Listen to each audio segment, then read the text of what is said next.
Hello everybody, কেমন আছে সবাই? আজকে আমি সবাইকে প্রাকৃতিক দৃশ্য আসলে কীভাবে আঁকতে হয় সেটা দেখাবো। তোমরা রেগুলার যে বিষয়টা ভুল করো সেটা হচ্ছে দৃশ্য আঁকতে গিয়ে সবসময় নদী এবং গাছ দেখা যায় আকাশে উঠে যায়।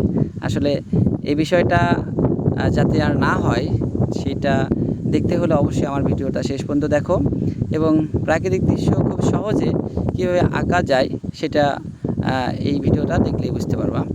আমি দেখো খাতাটাকে দুইটা অংশে ভাগ করে নিয়েছি। একটা মাটির অংশ, অন্যটি হলো আকাশের অংশ। তো মাটির অংশে আমি আমার ল্যান্ডে যা কিছু থাকার দরকার, গাছ, ঘরবাড়ি, হ্যাঁ, নদী, সব কিছু থাকবে। এবং আকাশের অংশটা আমি রাখবো যে গাছের উপরের যে অংশগুলো, সেই অংশগুলো যেভাবে থাকে আমার প্রকৃতিতে সেভাবে আমি রাখার চেষ্টা করব। তো এই ভিডিওর শেষ পর্যন্ত দেখলে অবশ্যই তুমি বুঝতে পারবা কিভাবে একটি প্রাকৃতিক দৃশ্য আঁকতে হয়। ঠিক আছে, চলো তাহলে দেখে আসি। অবশ্যই আমরা শেষ পর্যন্ত দেখব।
আমায় যত দাও হে ব্যথা,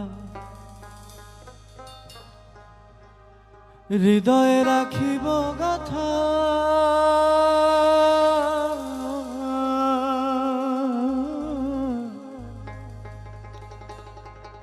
আমায় যত দাও হে ব্যথা। তো বন্ধুরা, তোমরা দেখতে পেলা যে কত সহজে আমি একটা প্রাকৃতিক দৃশ্য এঁকে ফেললাম। তো এরকম আরও অনেক সহজ এরকম প্রাকৃতিক দৃশ্য পেতে হলে আমার সঙ্গে তোমাদের থাকতে হবে।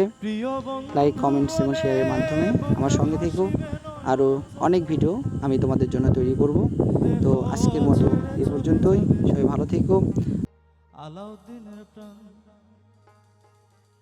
বাঁধিয়া মায়া ডোরে।